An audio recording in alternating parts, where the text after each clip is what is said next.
Welcome to the Hourly Podcast, where we dive deep into the stories of leaders who are shaping the future of work and organizational culture. I'm your host, AJ Rakiki, and today we have a remarkable guest joining us. In today's episode, Laura Varn, the Vice President of People, Culture, and Communications at Parkland, takes us on a captivating journey exploring the pivotal role HR plays in shaping company culture and fostering an environment where every employee thrives. Laura shares insights into Parkland's commitment to removing bureaucratic barriers and maintaining a safe drug and alcohol-free workspace, ensuring that every individual feels valued and respected.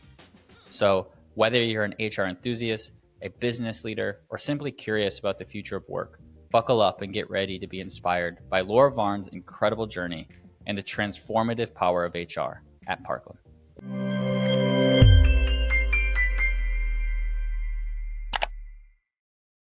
Welcome, everybody, back to the Hourly Podcast.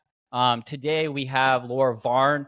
Laura, I've known for a couple years. I have profound respect for her and her work at Parkland, all the way dating back to her days at Delta Airlines. So excited to dig into things with you today, Laura. How are you? Thank you. It's great to see you again, AJ. Yeah, you too. So I thought, as I look at your background, one thing that strikes me, especially the level of impact you have on the hourly workforce today, is that you actually didn't start in HR. You were in communications at Delta and a few other companies. Tell us a little bit about that and what led to your transition into helping people achieve what they need most. Yeah, it's really fascinating because I honestly never thought I would go into HR, and I always love what you learn in one part of your career and how it takes you to something else, right, and what it prepares you for. So my degree from Ohio University was broadcast journalism. That's what I wanted to go into. Landed some roles. One of my favorite roles was actually the spokesperson for MARTA during the 1996 Olympics. It was just a super fun time. But it progressed into other corporate communication roles, again, with Delta, as you mentioned, and then Southern Company, which really started my 20-year plus career in the energy industry. So I'd always been in the communication side. And then when I was working for South Carolina's largest electric utility, a number of years on the corp comm side, and then their head of HR had retired, and I was asked to move into that role. Now, didn't know anything about HR. It was quite a surprise to me. I've always been a bit of a, what would I call it? Maybe a continuous improvement. You always want to make things better. So I'm always leaning towards trying different things and see how it will work. And so that was what was needed at that time. Went into HR, had a really great team there, and was able to learn a lot on the job training with a great team. And we were able to make some magic happen there. And then it really grew into my love of HR. And I've been in that now, leading different teams for the past probably 10 plus years. Wow. Yeah, that is quite. I have learned that the communications background is very helpful in HR. I will say that. Talk to me about, there's a lot to digest there with a fun tidbit of the Olympics. We've never talked about the Olympics on the podcast. What did you learn in your first couple of days in HR that maybe you weren't expecting? I thought at the beginning HR was very compliance, very employment law driven, and it is. Yep. What I didn't understand but quickly realized is how profoundly strategic HR can be to drive the company's success. And I think that's what got me hooked. It is a front row seat and a driver, frankly, of being able to implement positive change that impacts company's performance. Right. Yeah. And you got to see firsthand very quickly at such a big company here in South Carolina, the impact of your work on people. Right. And is there a moment that maybe you met one of the team members or you instituted a policy that kind of hit you that everything you do has a direct proportion to the people practices and how people are feeling across the organization? I'll never forget this one time. It was very early on in my HR career, and we were having a personnel issue with someone, and it really needed to have a pretty honest and frank conversation. And so I had that conversation with the person, And I didn't think this conversation was going to go very well. And what struck me the most is this person was very appreciative that I had taken the time to have this conversation with her, because it was an issue that had been going on for many, many years, and no one ever told her. And so by being able to have that conversation, in a way that said, look, I care about you and I want you to succeed. And so here's the meat of this issue. It enabled her for the first time to, one, be aware of it. And then two, she was able to do something about it. And she was, in a short amount of time frame, really turned that issue around. And it had such a positive impact, not just on her future development, but on her team. And that was a real big aha for me, because I'm convinced now that if leaders, managers don't have those tough conversations or don't address those issues, they become as big of a problem as, that individual that actually is having that performance issue.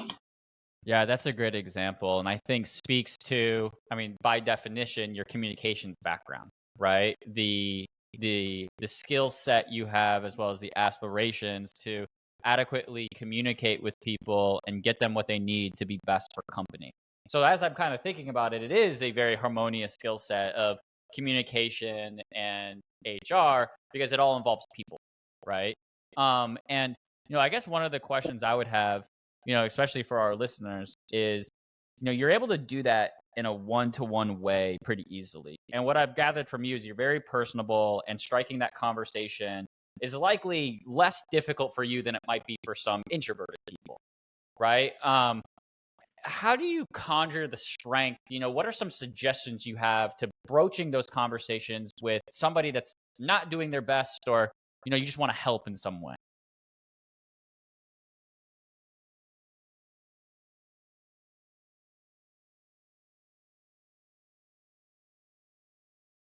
Yeah, I think. And to do that, we all need feedback. And I believe feedback is a gift. And some of the best feedback I've ever gotten are the pretty pointed comments about, you need to improve here, or here's where you could be doing better. And so that's how I always approach that if you can really come at it, that you care about that person, you want them to succeed, and here are some things you notice that could help them do that. It's with the intention of helpfulness.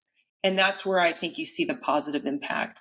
No, I know a lot of people don't like to have tough conversations. And I think, to me, it's how do you do it? If you do it with those intentions and that, that wanting to help people be their best versions of themselves, it usually plays out. Yeah.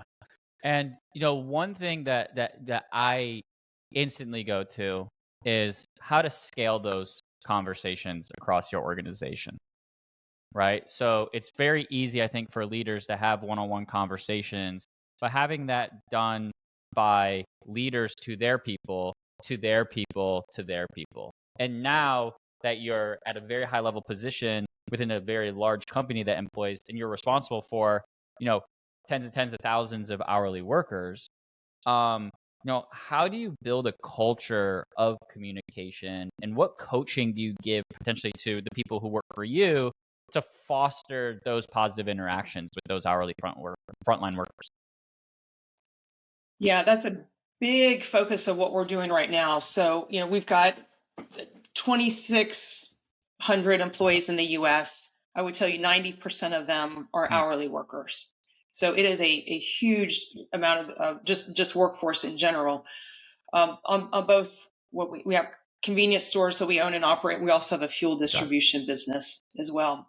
And what I strongly believe in is, if you want to, that old quote that works so well, if you want to go fast, you go by yourself. If you want to go far, you go with others. And at Parkland, we're looking to go far. And so a huge focus of ours right now is, how do we train, coach, and empower our managers? Because if we can do that well, they then are equipped with the skill sets to go help all of their folks. We can't do it on our own. We have a fairly small people and culture team. That's what we call our HR group. Pretty small. So we have to work really closely with the managers. And so we're doing an awful lot. We've created a 12-week series, for example, to help our managers with the soft skills, which are really the hard skills, right? It's the leadership, it's the communication, problem solving, change management. I mean, these are the things that really make people be the best versions of themselves.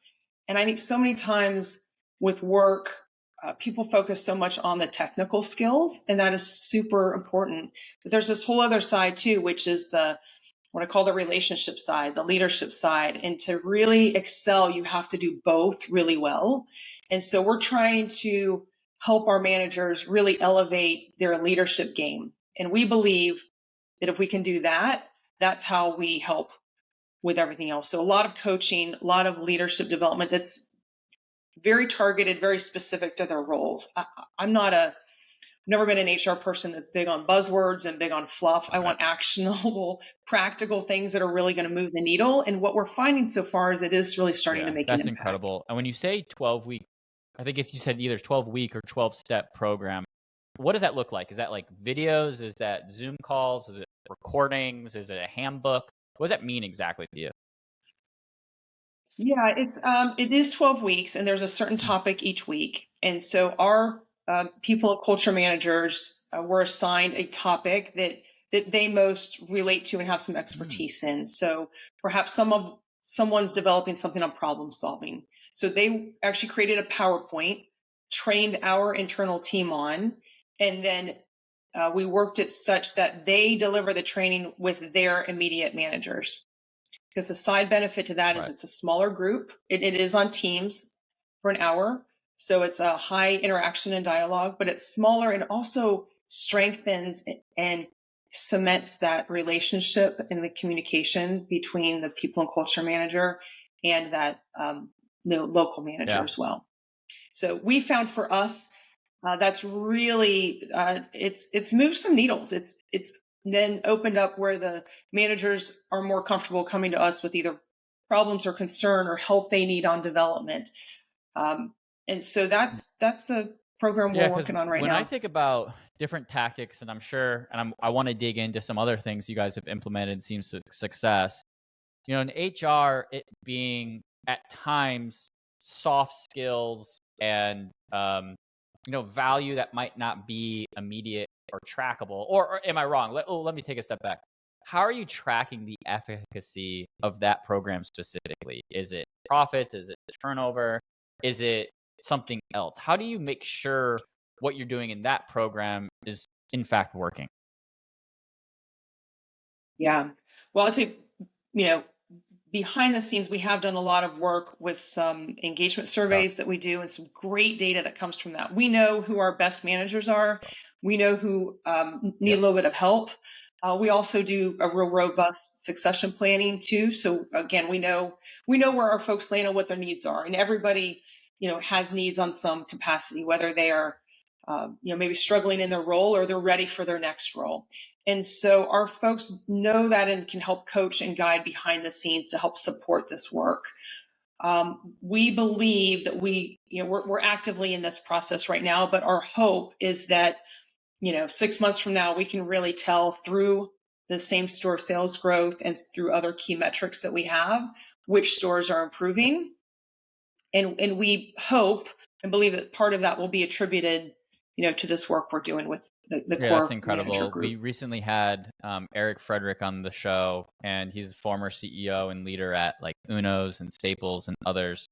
And he told us about he had 50 locations and he did an employment engagement survey. And he also looked at those 50 locations and looked at how they performed financially, like their profits and growth and all those different things. And he stacked those two bars next to each other of employment engagement success and profits. And it was almost an identical list with no outliers. So love the fact that you guys are using engagement scores. It's not shocking. The data doesn't lie. Yeah, and I'm a very big data person, particularly at Sprocket. So when I hear that, my mind goes, holy smokes, like it makes sense, I think, intuitively, but I think seeing the quantifiable metrics behind it really hit home of the very simple fact that the more engaged and happy your workers are, the more success your business will have, right? And I know that at Parkland, you've led other things that contribute to success at the hourly workforce. Can you highlight any of those that maybe we can dig into? Yeah, absolutely. I think the hourly and salary groups are the same in a lot of aspects, and there are Okay. some notable differences, right? So we work to accomplish both. Where I think we're all the same is, we all want competitive wages, stability. We want to feel connected to the company and Right. part of something bigger.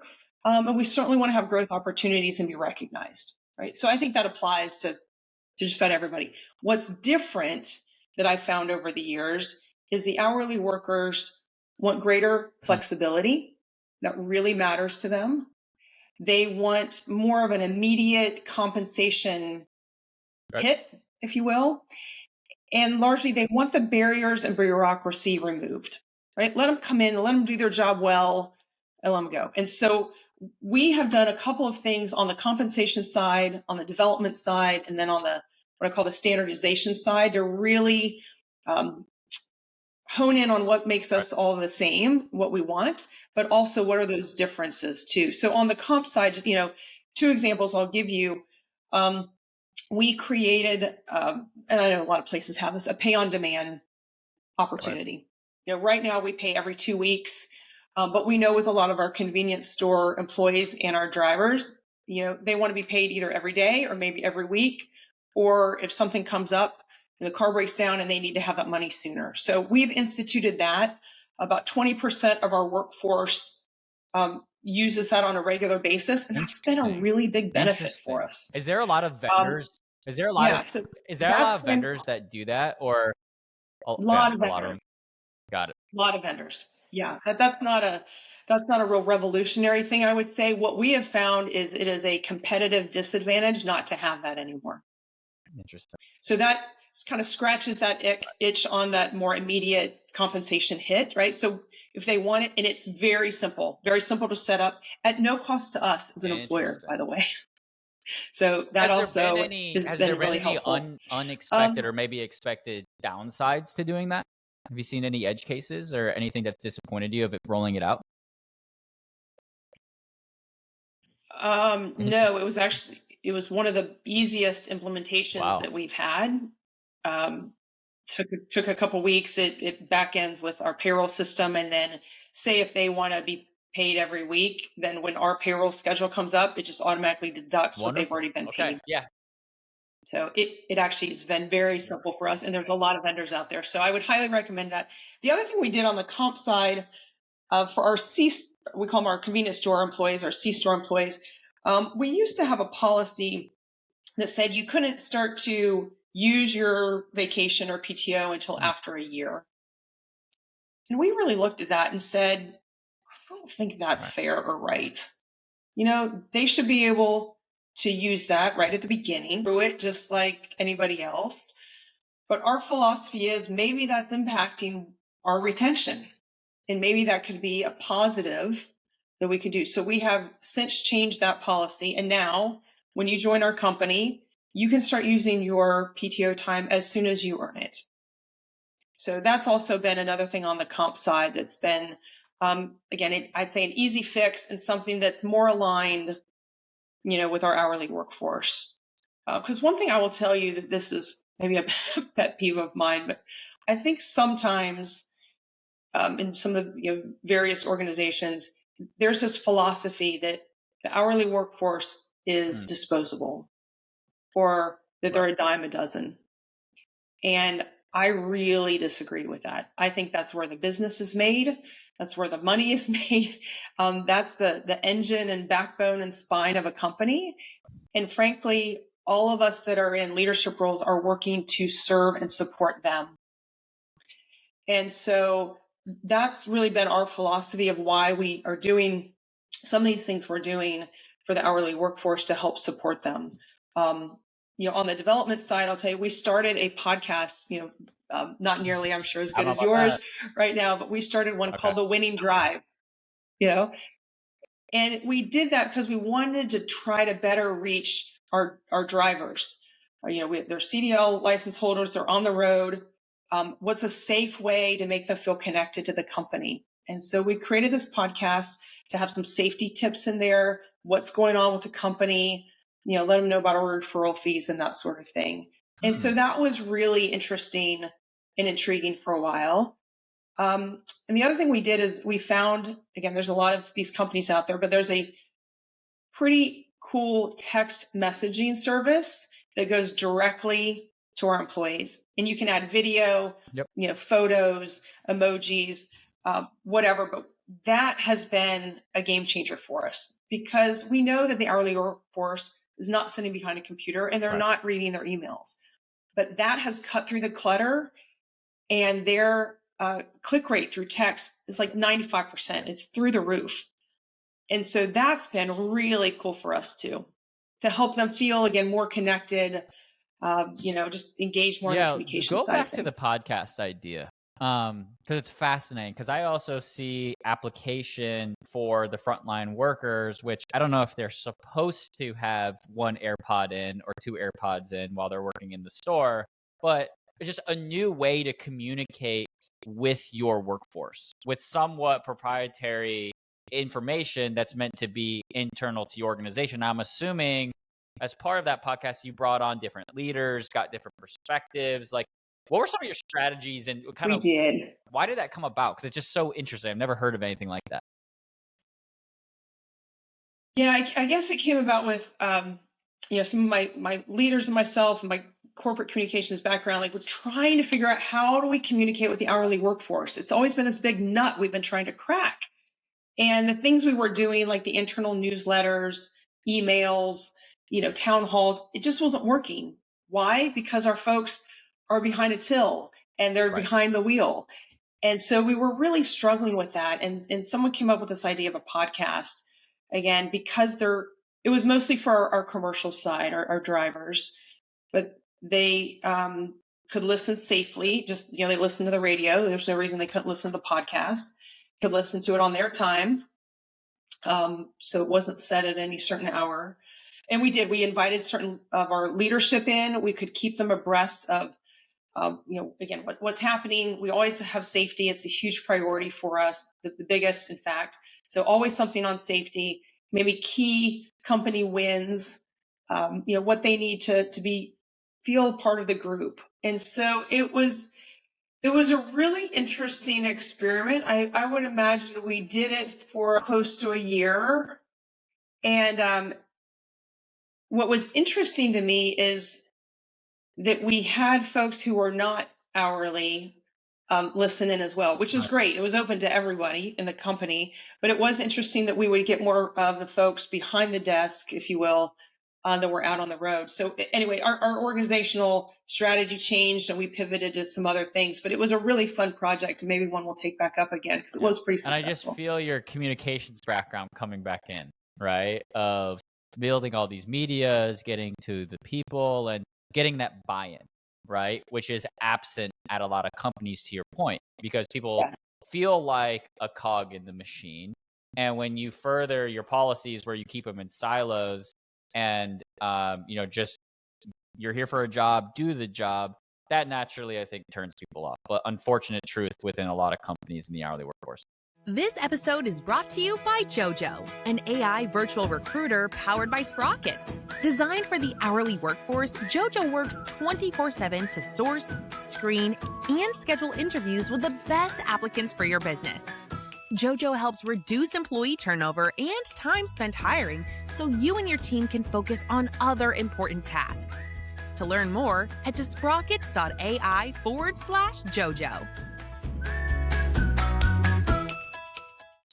One thing I'd like to double tap on, you talked about it earlier, and I'm sure you have awesome other perks, but I wanted to just learn more about this, is when somebody comes work for you, you said you want to remove bureaucracy, or that's a turnoff for hourly workers. Never had somebody describe a workforce in that way. Can you elaborate and maybe give an example? Sure. So again, a lot of this is based on the employee engagement survey that we do. You can slice and dice it, of course, any which way. And that's a common theme that came out, is they want to have the tools and the resources to do their job well. And they expect us to give that to them and not bog them down with things that maybe hinder that. And so we really took that to heart and say, well, well, what can we remove? And so what would be a good example? Here's one. Our drivers are required to do some testing, some training. It's annual training, and it's hard to get them to get out of the wheel or behind the wheel and do this classroom training on this particular subject. I think it has to do with anti-bribery. And so we came up with a different way where it could be in-person training when they are already meeting together for their daily huddles, where this training could be condensed down to the core things we really need them to know. So they're abiding by it. It's keeping them safe, keeping the company safe. But we were able to work with our legal team and training team to condense that down where they were getting the training in a way that is probably more meaningful to them, to be honest. And then they could sign that they took the training. So that's maybe one example I would share versus the bureaucracy of here's a 2-hour class. You got to find the time to get behind the computer. They're probably, I hate to say it, but check, not really listening or absorbing. This was direct, meaningful, impactful. Here's the core of what you need to know while still satisfying that we gave them the mandatory training on the anti-bribery. No, and I love that. And I think it's so important just because, I think the sad reality of the hourly workforce is people have been burned so much, job seekers at least, that when they join a company, they don't know for how long they're going to stay. Right. And they've likely had a lot of similar jobs that have had similar trainings before they came work for you. And maybe a decade of experience as a cashier inside of a C-store. So I can see how if there's a very laborious onboarding training process that isn't really seeing a lot of results on your end, that might just cause unnecessary friction when they, in a good way, might on day one be ready to go, on day two be ready to go. So certainly understand, and it makes sense. But you had some other perks, I believe, or was that all of the 4 you wanted to share today? Other one that I'll share, and this is maybe a bit different with what some others are doing, but on the standardization point of view, we feel strongly that we want to have a drug and alcohol-free workspace. And so we decided that on our C-store employees, we will test for that. I think, our national average would say that only about 20% of convenience stores will do drug testing from employees. We do that because we feel very strongly that we want our employees to be safe, we want their coworkers to be safe, and we want the customers to come in to know that they are in a drug and alcohol-free workspace. So that to me is maybe a bit of the standardization work that we did across the board. So all of our employees, whether salaried or hourly, go through that process. So that's just one example I'd give on the standardization side of things. But we view it as part of our overall culture. And I think that's the important thing. Everything that we do ties back to our culture of what we feel makes us a unique and special place to work, where we're going to invest in you, we're going to keep you safe, we're going to continue to develop you and find opportunities for you in a workforce that's all about building something pretty special together with really cool people. I love that. And that immediately brings me to friction in your recruitment process, right? So you said only 20% of C-stores currently deploy drug screening today. I would assume amongst other reasons, and I don't know all the nuances like you do, but that might limit the number of people that can come work for Parkland, right? And that's scary to some operators that may tolerate that sort of behavior, not condone it by any means, but I'm curious of, was it an active decision y'all made knowing that it was going to restrict the number of people that you could have come work for you in a very tight labor market? And how do you reconcile that in your head for listeners that may be thinking about, instituting a similar policy? Yeah, we did recognize that it would limit the pool a bit, and we're okay with that because we'd rather take our time to get the right folks who are going to stay with us longer. In our industry, the national average of turnover is 148%. Wow. Parkland fares much better than that. We're 127%. That is still really, really high. And we're doing all that we can to get those numbers down a good bit. And I think that, again, for some, the thinking is, well, look, if they've got a pulse, and they want to work for us, that's great. Well, no, our standards are higher. We expect more of ourselves and we expect more of them. And our customers, frankly, expect more too. And so we have higher standards and we're okay with that.